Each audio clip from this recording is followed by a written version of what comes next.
Hello and welcome back to An Old Man Watches, where today I'm going to be talking about the superhero box office bomb Madame Web, which was released to theatres earlier this year and which I toddled along to see at the end of February, actually, so it's taken a little bit of a time to get around to talking about this one. And the film begins in 1973, somewhere in the jungles of Peru. Heavily pregnant researcher Constance Webb is looking for a so far unconfirmed species of spider that is reputed to have astonishing healing properties. Unlike every expedition before her, Constance succeeds in her quest, at which point she is promptly shot and left for dead by Ezekiel, the very man she hired to protect her. He, it seems, has plans of his own for the spider. However, Constance lives long enough to be found by the legendary indigenous tribe known as Las Arañas. They cannot save her life, but they do save her child, promising the dying woman that the baby, Cassandra, will grow strong. 30 years later, Cassandra Webb is a paramedic in New York. How she got there from the Peruvian jungles is not the kind of detail this movie cares very much about. Instead, it's very much about showing us that Cassie is a loner, a lone wolf. She doesn't need anyone. And never having grown up with family, she's awkward around strangers who show strong familial bonds. Pretty much the only person she seems close to, in fact, is her partner, Ben Parker. Yes, Spider-Man fans, it's that Ben Parker, though the film will never do more than hint at the connection.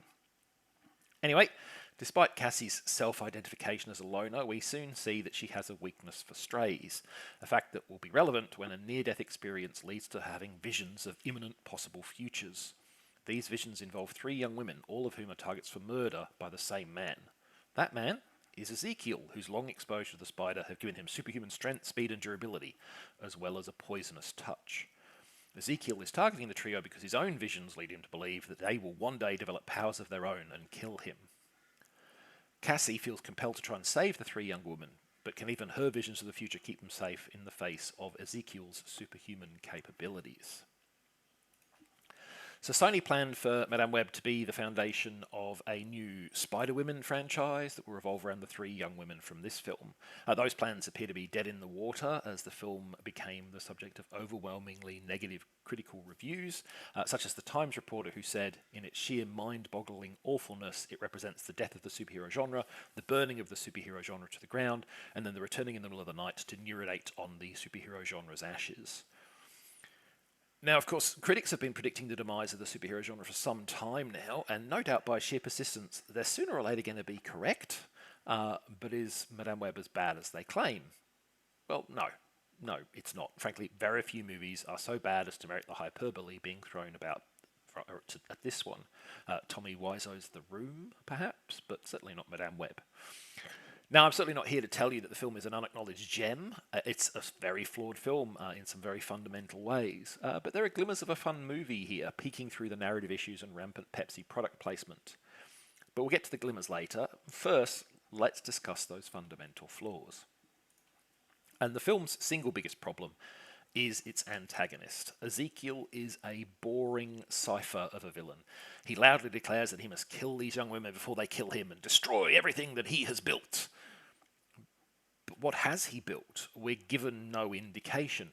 We do see that he has a very nice apartment and plenty of money, but that's pretty thin motivation for a violent rampage like this. And it is quite the rampage, with beating up a bunch of cops, blowing up cars, and other high-profile mayhem that should surely draw the attention of the authorities. A nice apartment and plenty of money also seems pretty small potatoes for a guy who has spent 30 years with superpowers. What has Ezekiel been doing with himself all this time, if this is all that he has to show for the crimes that he has committed? He's just there to be an antagonist. He doesn't have his own life outside of I am the villain and I will villain, and that's a real problem in the film. Now, Madame Web does a pretty good job of explaining its plot to the audience as it goes along. Unfortunately, it also does a very bad job of explaining that plot to its protagonist, which necessitates a weirdly disjointed sequence where Cassie flies to Peru and finds the isolated jungle location where her mother died, using only an old Polaroid photo to guide her, mind you. There, she gets a big info dump of everything that's been going on to date. To be fair, there are a few new facts disclosed here. We get context on why Mama Web was tramping around the jungle while 8 months pregnant, and a big clue about hitherto unmentioned powers that Cassie possesses and doesn't yet know about. But the vast majority of the exposition is information the audience already has, which doesn't exactly make for compelling viewing. Even if the audience wasn't sitting there thinking things like, wait, isn't a last minute flight to the depths of Peru going to be expensive? How did Cassie afford this? Also, how did she find this place with only an old photo to guide her? And shouldn't she be better equipped? She's dressed like she's out for a ramble in Central Park.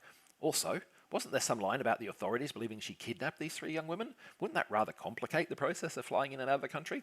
These are all questions that you may have while you're listening to basically the same information you already have. So yeah, there's some real structural problems here. So basically, the villains are blank, the plot has holes large enough to drive an ambulance through, which is apropos because there's a lot of driving vehicles through things in this movie. So then why did I say that there were glimmers of a fun film?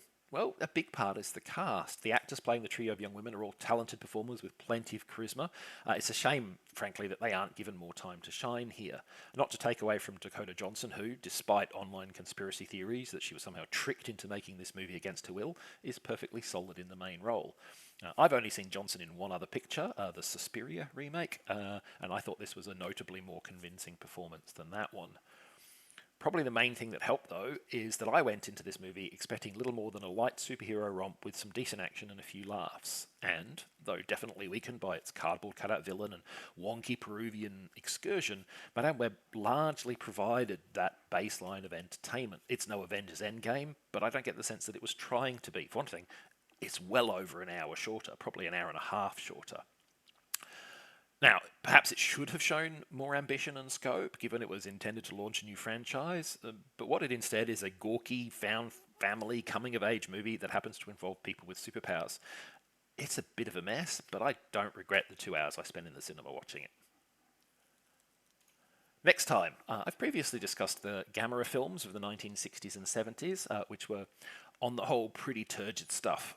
So when I heard that the giant fire-breathing turtle had received a 1990s reboot, I checked out the new films with rather low expectations and a morbid sense of curiosity. And I got a rather pleasant surprise. But that's next time. Until then, thanks for watching this video. I hope you'd enjoyed it.